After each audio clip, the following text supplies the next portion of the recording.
बिस्मिल्लाहिर्रहमानिर्रहीम। अस्सलाम वालेकुम बेटा। स्टार्ट करते हैं। हमारा चैप्टर है new dawn of modern physics second year का। इस चैप्टर के अंदर बेटा जहन रख के बैठिएगा कि हम सब एटॉमिक लेवल को डील करने जा रहे हैं। अक्सर बच्चों को ये चैप्टर टफ़ लगता है, लेकिन चैप्टर टफ़ नहीं है। आपका लेवल ऑफ अंडरस्टैंडिंग, आप जिस चीज़ को सोच के बैठते हैं ना किसी चीज़ को स्टडी करने से, आपकी वो सोच उस चीज़ को मुश्किल बना देती है। मसलन ये चैप्टर हमारा सब एटॉमिक लेवल के ऊपर है। इलेक्ट्रॉन की प्रॉपर्टीज़, प्रोटॉन्स की प्रॉपर्टीज़, न्यूट्रॉन्स की प्रॉपर्टीज़, इनसे मुताल्लिक है। लेकिन काफ़ी सारे बच्चे मैटर को वहाँ यहाँ हमारी नज़र आने वाली दुनिया के लिए इस्तेमाल कर रहे होते हैं। हालांकि मैटर का लफ्ज़ इस चैप्टर के अंदर हम जहाँ इस्तेमाल करेंगे वो इलेक्ट्रॉन के लिए होगा, वो प्रोटॉन के लिए होगा, वो फोटॉन के लिए होगा। हमारे पास ये मैटर होंगे, इनके दरमियान में किस तरह से एनर्जी एक्सचेंज होगा, किस तरह से इनका मोमेंटम कैलकुलेट किया जाएगा। तो इनविजिबल वर्ल्ड है, जहन में रखिएगा कि हम इन्हीं को डील करेंगे। हमारी ये नज़र आने वाली दुनिया ये मैटर नहीं होगा, ठीक है। तो स्टार्ट करते हैं। What is a modern physics? The branch of physics which deal with study of new concept such as relativity and quantum theory। Physics की वो ब्रांच जो कि नए कंसेप्ट के साथ डील कराती है। कौन से नए कंसेप्ट? जैसा कि रिलेटिविटी या क्वांटम थ्योरी है हमारे पास। रिलेटिविटी है क्या? फिज़िक्स की एक ऐसी ब्रांच जिसके अंदर उन तमाम तर पार्टिकल की प्रॉपर्टीज़ को डिस्कस किया जाता है, स्टडी किया जाता है, जो पार्टिकल स्पीड ऑफ लाइट के साथ मूव कर रहे होते हैं। ये रिलेटिविटी होती है। क्वांटम थ्योरी क्या है कि सब एटॉमिक लेवल के ऊपर, जैसा कि इलेक्ट्रॉन्स हैं, प्रोटॉन्स हैं, न्यूट्रॉन्स हैं, इनके दरमियान में एनर्जी एक्सचेंज किस तरह से होता है, एनर्जी रेडिएट ये किस तरह से करते हैं, इमिट किस तरह से करते हैं, किस तरह किस शक्ल की होती हैं क्वांटा। तो इब्तदाई तौर पर इसी ब्रांच ऑफ फिज़िक्स को क्वांटम थ्योरी का नाम दिया जाता है, जो कि प्लांक्स ने दी थी। क्या कुछ था, क्या इसके महर्रिकात थे, ये हम इसी चैप्टर के अंदर इंशाल्लाह आगे डिस्कस कर लेंगे। हमेशा जहन में रखिएगा, 19वीं सदी से पहले फ़िज़िक्स को एक ही अंदाज में समझा जाता था, और वो अंदाज़ था क्लासिकल मैकेनिक्स का। नेचर की हर चीज़ के बारे में इंफॉर्मेशन क्लासिकल फ़िज़िक्स प्रोवाइड कर देती थी, और उस वक्त के लोगों के जहन में ये बात चल बैठी कि नेचर के बारे में हर चीज़ एक्सप्लेन हो चुकी है, हमें नए लॉज़ की ज़रूरत नहीं है, नए कवानीन की ज़रूरत नहीं है। हर चीज़ अगर आपने एक्सप्लेन करनी हो तो क्लासिकल फ़िज़िक्स हमारी हेल्प करा देगी। कुछ इसकी ब्रांचेस थी, जैसा कि mechanics, electricity and magnetism. Mechanics, जितने भी हमारे नज़र आने वाले बॉडीज़, पार्टिकल्स, इनकी वेलोसिटी क्या है, इनका मोमेंटम क्या है, काइनेटिक एनर्जी क्या है, किस वेलोसिटी के साथ हरकत कर रहे होंगे, जब टकराएंगे तो टकराने के बाद का मोमेंटम, वेलोसिटी क्या होगी, मैसेज कैसे कैलकुलेट करने हैं, तो लॉज लगाकर इसी मैकेनिक्स के अंदर अंडरस्टैंड किए जाते थे। जबकि electricity and magnetism, charge move करे, करंट प्रोड्यूस करता है, करंट की वजह से मैग्नेटिक इफ़ेक्ट प्रोड्यूस होगा। वो मैग्नेटिक इफ़ेक्ट कुछ मुख्तलिफ़ तरह के मटेरियल्स में मुख्तलिफ़ तरह की प्रॉपर्टीज़ ज़ाहिर करते हैं। उनसे डील करना था तो क्लासिकल फ़िज़िक्स की ब्रांच इलेक्ट्रिसिटी एंड मैग्नेटिज़म उनकी हेल्प कर देती थी। जबकि heat and thermodynamics third level के ऊपर, कि एक बॉडी का दूसरी बॉडी के साथ एक जगह से दूसरी जगह उसकी एक हमारे पास पार्टिकल या उसके एक मॉलिक्यूल से दूसरे मॉलिक्यूल तक किस तरह से एनर्जी ट्रांसफ़र होती है, हीट कैसे ट्रैवल करती है, ये हीट एंड थर्मोडायनामिक्स के अंदर डिस्कस किया जाता था। जबकि दूसरी 19वीं सदी के बाद 20वीं सदी की इब्तिदा के अंदर कुछ ऐसे एक्सपेरिमेंट सामने आ गए जिन्होंने ये साबित कर दिया कि हमारे पास क्लासिकल फ़िज़िक्स यूनिक नहीं है। मतलब नेचुरल फिनोमेनाज के बारे में कुछ हद तक तो हमें ये इन्फॉर्मेशन देती है, कुछ ऐसे एक्सपेरिमेंट भी नेचर के सामने आए हैं जिनको ये समझाने से कासिर है। और वो कौन से कंसेप्ट थे? जैसा कि फ़ोटो इलेक्ट्रिक इफ़ेक्ट हो गया था, कॉम्पटन इफ़ेक्ट सामने आया था, वहाँ पर क्लासिकल फिज़िक्स इन तमाम तर जितने भी एक्सपेरिमेंटल एविडेंस था इसको समझाने से कासर थे, उनको डील करती थी मॉडर्न फिज़िक्स, जिसके अंदर रिलेटिविटी शामिल हो जाती थी और क्वांटम मैकेनिक्स शामिल हो जाती थी। ये दो ब्रांचेस इसके अंदर शामिल हो जाती है। तो मॉडर्न फिज़िक्स हमारे पास इसी दो चीज़ों के ऊपर मुश्तमिल होगी। क्वांटम फिज़िक्स अपने आप के अंदर एक बहुत बड़ी ब्रांच है फिज़िक्स की, रिलेटिविटी भी एक ब्रांच है हमारे पास। तो इन दोनों को अलग अलग हम डिस्कस करेंगे।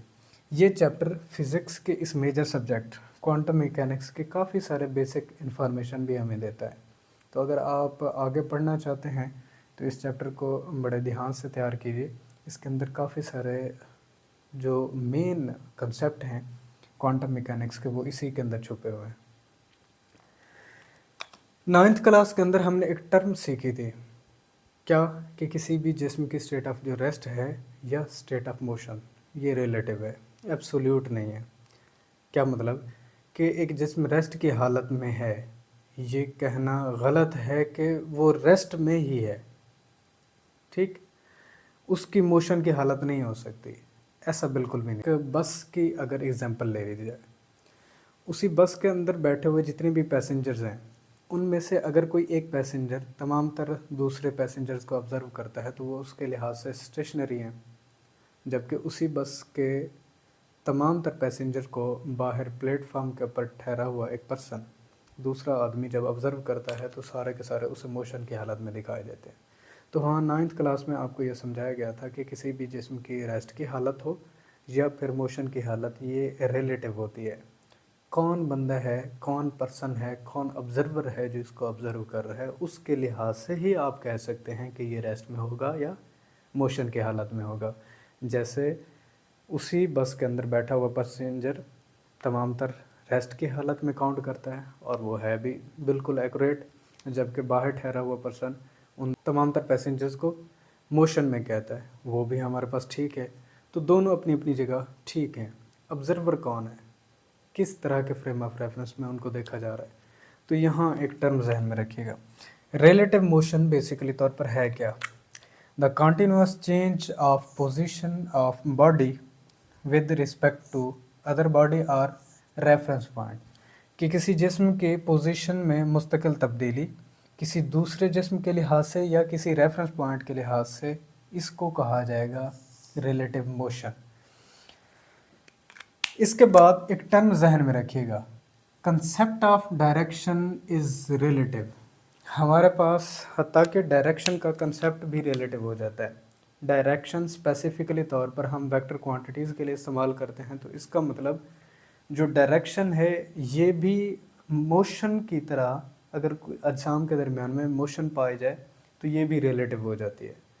कैसे? इसकी एग्जांपल्स आपके सिलेबस के अंदर दो शामिल की गई हैं, उन्हीं से हम इनको अंडरस्टैंड करते हैं। फ़र्ज़ कर लेते हैं हमारे पास एक ग्लोब है, गुंबदनुमा कोई चीज़ है, या इसे गेंद समझ लें, सफ़ेयर टाइप कोई चीज़ समझ लें। एक बॉल को अपवर्ड डायरेक्शन के अंदर, अपवर्ड डायरेक्शन में थ्रो किया जाता है। अपवर्ड डायरेक्शन कैसे? ये जो पर्सन ऑब्ज़र्वर मौजूद है, ये ऑब्ज़र्वर जब इस बॉल को थ्रो किया जा रहा होता है, जब इसको गौर करता है तो इसके लिहाज से गेंद को, बॉल को अपवर्ड डायरेक्शन के अंदर थ्रो किया गया है। क्लियर? जबकि उसी ही पर्सन की पोजीशन के बिल्कुल 180 के एंगल के ऊपर जब दूसरा ऑब्ज़र्वर, इसे आप बी ऑब्ज़र्वर कह सकते हैं, जब ये इसी ही गेंद को, इसी ही बॉल को ऑब्ज़र्व करता है तो इसके लिहाज से एक जो बॉल है ये डाउनवर्ड डायरेक्शन में मूव कर रही है। तो इसीलिए किसी भी जिस्म की जो डायरेक्शन है वो रिलेटिव है, मोशन के लिहाज से ही बताएगा कि उसकी जो डायरेक्शन है अपवर्ड है या डाउनवर्ड है। इसकी दूसरी मिसाल इस तरह से ली जाती है कि दो कारें हैं हमारे पास, एक कार ए है और दूसरी कार हमारे पास बी है। दोनों की दोनों कारें पहले रेस्ट की हालत में जब एक बॉल को ऊपर की तरफ थ्रो किया जाता है तो कार ए में मौजूद जो ऑब्जर्वर है वो इस बाल को अपवर्ड डायरेक्शन में जाता हुआ देखता है, अपवर्ड डायरेक्शन। जबकि कार बी के अंदर बैठा हुआ पर्सन भी इसी बाल के बारे में यही रिज़ल्ट अखज़ करता है, यही रिज़ल्ट निकालता है कि ये अपवर्ड डायरेक्शन के अंदर मूव कर रही है।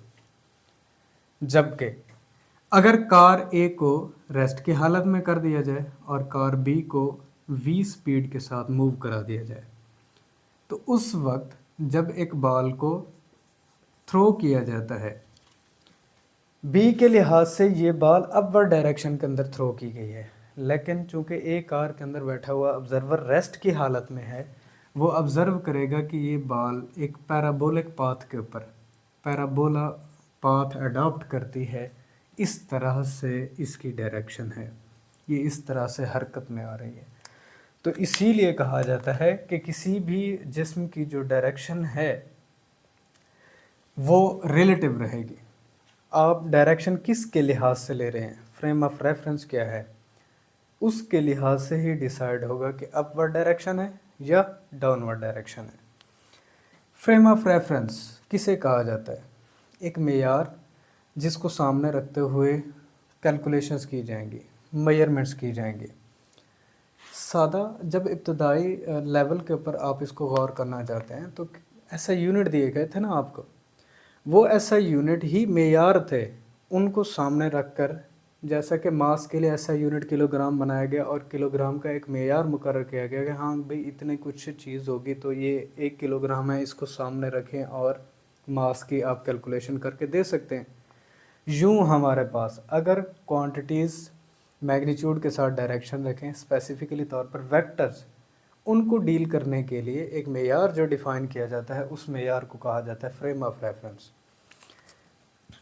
एक frame of reference, a frame of reference is any coordinate system relative to which all measurements are made. एक फ्रेम ऑफ रेफरेंस किसी भी कोऑर्डिनेट सिस्टम पर मुश्तमिल हो सकता है। 2 डायमेंशनल कोऑर्डिनेट सिस्टम भी हो सकता है, 3 डायमेंशनल कोऑर्डिनेट सिस्टम भी हो सकता है हमारे पास। तो एक फ्रेम ऑफ रेफरेंस इन दोनों में से कोई भी एक कोऑर्डिनेट सिस्टम हो सकता है जिसके लिहाज से आप मेजरमेंट्स बना रहे होंगे, तो इसको कहा जाता है फ्रेम ऑफ रेफरेंस। मसलन टेबल इन अ रूम, एक कमरे के अंदर पड़ी हुई टेबल, कमरे की दीवारों के लिहाज से उसकी जब आप पोजीशन बता रहे होते हैं तो फ्रेम ऑफ रेफरेंस क्या है? रूम है आपके पास, फ्रेम ऑफ रेफरेंस क्या है? रूम और उसकी दीवारें। इसके बाद measurements taken in a laboratory, एक लेबॉर्ट्री के अंदर जितनी भी आप मेजरमेंट्स ले रहे होते हैं तो लेबॉर्ट्री ही आपके पास क्या होती है? फ्रेम ऑफ रेफरेंस होती है, जिसके लिहाज से आप सारी की सारी कैलकुलेशंस मेजरमेंट्स बना रहे होते हैं। ये फ्रेम ऑफ रेफरेंस 2 तरह के होते हैं, 2 टाइप्स हैं बेसिकली तौर पर इसके। पहले को कहा जाता है inertial frame of reference. Inertial एक ऐसा फ्रेम ऑफ रेफरेंस जिसके अंदर लॉ ऑफ इनर्शिया, जिसे न्यूटन फर्स्ट लॉ कहा जाता है, ये वैलिड रहता है। सिंपलर सी डेफिनेशन जो आपकी बुक के अंदर दी गई है, a frame of reference in which laws of inertia is valid is called as inertial frame of reference. इसको दूसरा नाम भी दिया जाता है non accelerated frame of reference. Non accelerated से मुराद क्या है कि लॉ ऑफ इनर्शिया के लिए एक बात जहन में रखिएगा, इनर्शिया किसी भी जिस्म की वो प्रॉपर्टी होती है कि हमारे पास अगर जिस्म रेस्ट की हालत में है तो रेस्ट की हालत में ही रहेगा, अगर वो कांस्टेंट स्पीड के साथ मूव कर रहा है तो उसे कांस्टेंट स्पीड के साथ ही हरकत करते रहना चाहिए जब तक कि उसके ऊपर कोई नेट फोर्स एक्ट ना करे। ये डेफिनेशन सिंपलर आपने 9th क्लास के अंदर की थी, फर्स्ट लॉ की, जिसे लॉ ऑफ इनर्शिया कहा जाता है। तो जिस्म रेस्ट की हालत में है तो किसी किस्म का उसके पास एक्सेलरेशन नहीं होगा। अगर तो जिस्म कांस्टेंट स्पीड के साथ हरकत कर रहा है तो ऑलरेडी उसका एक्सेलरेशन 0 हो जाता है। कैसे होता है, इसको कैलकुलेट करते हैं हम। इनर्शियल फ्रेम ऑफ रेफरेंस, जिसे non accelerated frame of reference हम कह रहे हैं, इसकी दूसरी डेफिनेशन यही की जाती है, the frame which is at rest और मूविंग विद कांस्टेंट वेलोसिटी। एक ऐसा फ्रेम जो कि रेस्ट की हालत में हो या कांस्टेंट वेलोसिटी के साथ हरकत कर रहा हो is called as inertial non accelerated frame of reference, इसको कहा जाता है। रेस्ट की हालत में तो ऑलरेडी किसी किस्म की कोई नेट फोर्स नहीं होती, आप सेकंड लॉ से भी वहाँ से कैलकुलेट कर सकते हैं। देखिए यहाँ पर कि अगर जिसम रेस्ट की हालत में है F 0 होगा, रेस्ट की हालत में F 0 है तो हमारे पास सेकंड लॉ F बराबर है ma, ठीक है। F को 0 पुट करें, ma इज इक्वल टू 0। मास कभी 0 नहीं होता, ये 0 नहीं रहता, हाँ एक्सेलरेशन 0 हो जाएगा। तो पहली कंडीशन तो यहाँ से कैलकुलेट हो जाती है, नॉन एक्सेलरेटेड मतलब 0 एक्सेलरेशन होगा, ये कैलकुलेट हो गया। दूसरा, अगर कांस्टेंट वेलोसिटी के साथ हरकत कर रहा हो तो उस वक्त हमेशा याद रखिएगा एक्सेलरेशन को आप डिफाइन करते हैं change in velocity divided by time, rate change of velocity. अब यहाँ पर गौर कीजिए, जब वेलोसिटी कांस्टेंट होती है तो डेल्टा वी 0 के बराबर होता है, वेलोसिटी में तब्दीली नहीं आ रही, वेलोसिटी बिल्कुल कांस्टेंट है। कांस्टेंट से मुराद है एक जैसे। अब वेलोसिटी न बदले, डेल्टा चेंज को ज़ाहिर करता है, तो ये ज़ीरो हो जाता है। अगर ये ज़ीरो हो जाए तो सिंपली एक्सेलरेशन हमारे पास ज़ीरो हो जाएगा। एक्सेलरेशन चूँकि एक वेक्टर क्वांटिटी है तो वेक्टर लेवल के ऊपर इसको नल वेक्टर आप लिखेंगे, तो इसके ऊपर वेक्टर फॉर्म लिख लें इस तरह से, एक्सेलरेशन ज़ीरो हो जाएगा हमारे पास। दोनों केसेस यहाँ पर डिस्कस करते हैं। अब ये मोस्ट इम्पॉर्टेंट बात है आपके पास, अक्सर जो MCQs लेवल के ऊपर पूछता है कि हमारे पास इनर्शियल फ्रेम ऑफ रेफरेंस है जिसे non accelerated frame of reference कहा जा रहा है।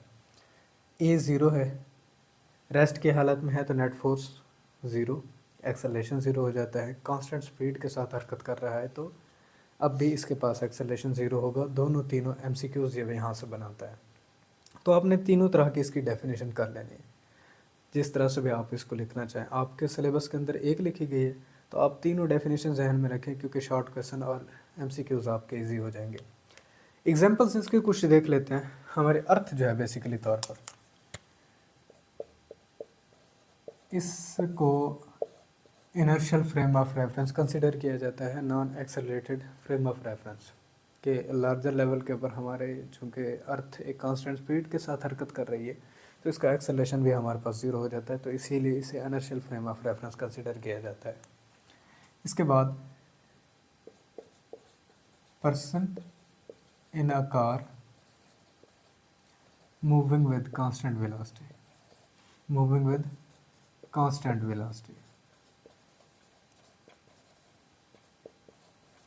ये दूसरी हमारे पास एग्जांपल बन जाती है।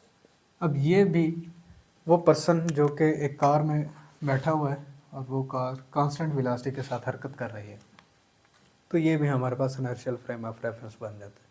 ये दो एग्जांपल्स अपने जहन में रखिए। दूसरी इसकी टाइप हमारे पास बनती है non inertial frame of reference, जिसे एक्सेलरेटेड फ्रेम ऑफ रेफरेंस भी कहा जाता है। एक्सेलरेटेड फ्रेम ऑफ रेफरेंस,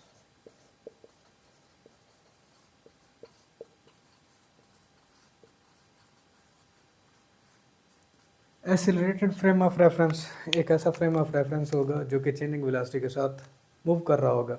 इस तरह के फ्रेम ऑफ रेफरेंस को हम नाम देंगे एक्सेलरेटेड, या इसको non inertial frame of reference. अब नॉन इनर्शियल से आप इसकी दूसरी डेफिनेशन भी बना सकते हैं कि ऐसा फ्रेम ऑफ रेफरेंस जिसके अंदर लॉ ऑफ इनर्शिया वैलिड ना हो, या Newton first law, simply definition जो इसकी की जाती है कि न्यूटन फर्स्ट लॉ इसके अंदर वैलिड नहीं रहता। तो आपने ये दोनों डेफिनेशंस करनी है। पहली, अ frame of reference which move with changing velocity is called as non-inertial frame of reference, या आपके पास accelerated frame of reference, frame of reference, ये जहन में रखिएगा, ठीक है। दूसरी definition, accelerated frame of reference is also called as non-inertial frame of reference। तीसरी डेफिनेशन जो अभी मैंने आपको बताई है, a frame of reference in which law of inertia is not valid, या Newton first law is not valid, तो इसकी आपने दूसरी डेफिनेशन ये कर लेनी है। अब यहाँ पर अगर एक कार मूव कर रही हो और उसके ऊपर सडनली ब्रेक्स अप्लाई की जाएँ, ब्रेक्स के अप्लाई करने की वजह से अब क्या होगा, उसकी वेलोसिटी के अंदर कमी आएगी। तो वेलोसिटी चेंज हो रही है, वेलोसिटी के चेंज हो जाने की वजह से एक्सेलरेशन तो ज़रूर प्रोड्यूस होगा। तो इस तरह के फ्रेम ऑफ रेफरेंस, तो उस गाड़ी को आप as non inertial frame of reference या जिसे एक्सेलरेटेड फ्रेम ऑफ रेफरेंस आप कह रहे हैं, आप उसको कंसिडर कर सकते हैं। इसके बाद है हमारे पास theory of relativity. Theory of relativity Einstein ने पेश की थी कि अगर अच्छा हम हमारे पास स्पेसिफिकली तौर पर फ्रेम ऑफ रेफरेंस अगर एक दूसरे के लिहाज से रिलेटिव मोशन के अंदर आ जाएं, तो नेचुरल फिनोमेनाज हमारे पास किस तरह से चेंज होते हैं, इनकी अंडरस्टैंडिंग देने के लिए पहली दफ़ा जो साइंटिस्ट सामने आए थे आइंस्टाइन, इन्होंने अपनी 2 थ्योरीज़ पेश की थी। कौन सी थ्योरीज़ दी थी? उनको नाम दिया गया था उस वक्त थ्योरी ऑफ रिलेटिविटी का। 2 पार्ट्स होते हैं मेजर इसके। पहला जनरल थ्योरी ऑफ रिलेटिविटी, इसने पेश की थी 1916 के अंदर। और साइंटिस्ट कौन थे? बेसिकली तौर पर यहाँ पर आइंस्टाइन थे। इन्होंने ये अपनी थ्योरीज पेश की थी 1916 के अंदर। जनरल थ्योरी ऑफ रिलेटिविटी हमेशा याद रखिएगा, आइंस्टाइन ने जब अपनी ये थ्योरी प्रोवाइड की थी, ये उन प्रॉब्लम्स के साथ डील करती है जो बेसिकली तौर पर हमारे पास non inertial frame of reference से रिलेटेड होते हैं। Deal with problems associated with the non-inertial frame of reference। किस तरह से कि अगर एक फ्रेम ऑफ रेफरेंस एक्सेलरेट करता हुआ जा रहा हो, जिसे हमने नॉन इनर्शियल कहा था, एक्सेलरेटेड फ्रेम ऑफ रेफरेंस कहा था, तो उस फ्रेम ऑफ रेफरेंस के लिहाज से आपने किसी चीज़ की कैलकुलेशन की है, लेंथ मेजर की है, आपने मैथ कैलकुलेट किया हुआ है, वेलोसिटी के बारे में बता रहे हैं, टाइम के बारे में बता रहे हैं, तो अगर इन तमाम तर प्रॉब्लम्स को सॉल्व करना है, इससे पहले तो किसी किस्म का रूल या कोई कानून नहीं दिया गया था फिज़िक्स के अंदर। तो आइंस्टाइन ने अपनी जो थ्योरी पेश की थी वो जनरल थ्योरी ऑफ रिलेटिविटी थी। दूसरा special theory of relativity. Special theory of relativity 1905 में आइंस्टाइन ने दी थी, ये भी आइंस्टाइन ने दी थी। ठीक है, यहाँ स्पेशल थ्योरी ऑफ रिलेटिविटी उन प्रॉब्लम्स के साथ डील आउट करती है जो बेसिकली तौर पर इनर्शियल फ्रेम ऑफ रेफरेंस होते हैं। इट डील्स विद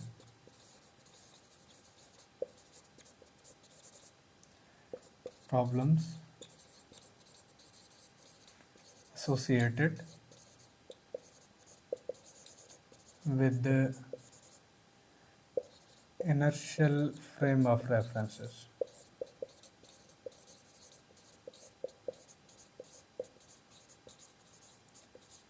ठीक है, स्पेशल थ्योरी ऑफ रिलेटिविटी उन तमाम तर प्रॉब्लम्स को सॉल्व करेगी जो कि इनर्शियल फ्रेम ऑफ रेफरेंस है, जिन्हें non accelerated frame of reference कहा जाता था। जैसे कि हमारे अर्थ है, तो इस अर्थ के ऊपर अगर इसे कंसीडर कर रहे हैं हम इनर्शियल फ्रेम ऑफ रेफरेंस, आपने लेंथ मालूम की है, मैथ कैलकुलेट किया है, टाइम कैलकुलेट किया है 2 इवेंट्स के दरमियान में, तो उनको किस तरह से कैलकुलेट करना है जो वे प्रोवाइड किया था आइंस्टाइन ने 1905 के अंदर, वो था स्पेशल थ्योरी ऑफ रिलेटिविटी। और अगर हमारे पास एक्सेलरेटेड फ्रेम ऑफ रेफरेंस हो या non inertial frame of reference के कोई भी फ्रेम ऑफ रेफरेंस जो स्पेसिफिकली तौर पर एक्सेलरेट कर रहा हो, अब टाइम 2 इवेंट्स के दरमियान में कैलकुलेट करना है, आपने लेंथ मेजरमेंट करनी है, तो आपने जनरल थ्योरी ऑफ रिलेटिविटी इस्तेमाल करनी है जो कि आइंस्टाइन ने ही प्रोवाइड की थी। इसके बाद हमारे पास लॉन्ग क्वेश्चन के तौर पर आपसे पूछा जाता है स्पेशल थ्योरी ऑफ रिलेटिविटी, तो इसके हमारे पास पास्टुलेट आज हम देखेंगे, लॉन्ग बाकी जो रिमेनिंग है वो कल के हमारे टॉपिक के अंदर आएगा। पास्टुलेट 2 तरह के इसने अपने पास्टुलेट दिए थे। पहला पास्टुलेट हमारे पास था जिसे नाम दिया गया प्रिंसिपल ऑफ रिलेटिविटी। इसका ये नाम जहन में रखिएगा, हायर लेवल के ऊपर आपके पास आता है, लेकिन एफएससी के अंदर ये नाम इस्तेमाल नहीं किया गया। इसे प्रिंसिपल ऑफ रिलेटिविटी भी कहते हैं। रिलेटिविटी का उसूल क्या? फर्स्ट पास्टुलेट की डेफिनेशन है, all laws of physics are same in an inertial frame of reference, कि किसी भी इनर्शियल फ्रेम ऑफ रेफरेंस के अंदर जिस भी लॉ को आप अप्लाई करेंगे किसी नेचुरल फिनोमेना के अंदर, जो कैलकुलेशन वहाँ से कैलकुलेट होगी वो किसी दूसरे इनर्शियल फ्रेम ऑफ रेफरेंस के अंदर उसी ही लॉ को इस्तेमाल करते हुए नेचुरल फिनोमेना की जो भी प्रॉपर्टी आपने कैलकुलेट की है वो रिज़ल्ट दोनों के दोनों सेम होंगे। ये पहला पास्टुलेट कहता है कि अगर आपके पास इनर्शियल फ्रेम ऑफ रेफरेंस एक नहीं है, अ series of inertial frame of reference आपके पास मौजूद है, पहले इनर्शियल फ्रेम ऑफ रेफरेंस के अंदर जो लॉ आपने इस्तेमाल किया फिज़िक्स का और एक नेचुरल फिनोमेना के बारे में आपने जो भी कैलकुलेशन की हैं, सीरीज़ जितनी भी मौजूद है सब के अंदर वो लॉ अप्लाई करें उसी ही नेचुरल फिनोमेना के लिए, रिज़ल्ट सब के सेम होंगे। ये थी पहले पास्टुलेट की डेफिनेशन, जिसे प्रिंसिपल ऑफ रिलेटिविटी कहा जाता है। हमेशा याद रखना, इसके लिए कंडीशन है फ्रेम ऑफ रेफरेंस कैसा हो, इनर्शियल हो हमारे पास। ये फर्स्ट पास्टुलेट साबित करता है कि तमाम के तमाम तर जितने भी लॉज ऑफ फिज़िक्स हैं ये एब्सोल्यूट हैं, मतलब इनके अंदर किसी किस्म की कोई चेंज नहीं आएगी, ये मुसम्मम है, एब्सोल्यूट हैं, इनके अंदर किसी किस्म की कोई वेरिएशन नहीं आती। दूसरी चीज़ ये जो साबित करता है कि तमाम तर लॉज ऑफ फिज़िक्स यूनिवर्सल हैं। ये पहला पास्टुलेट था।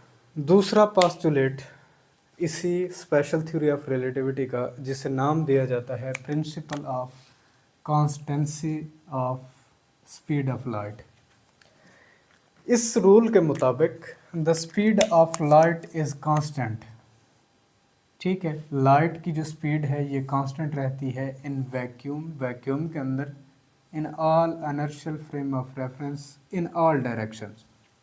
तमाम इनर्शियल फ्रेम ऑफ रेफरेंस के लिए स्पीड ऑफ लाइट वैक्यूम में सेम रहेगी, किसी भी डायरेक्शन में आप चले जाएं।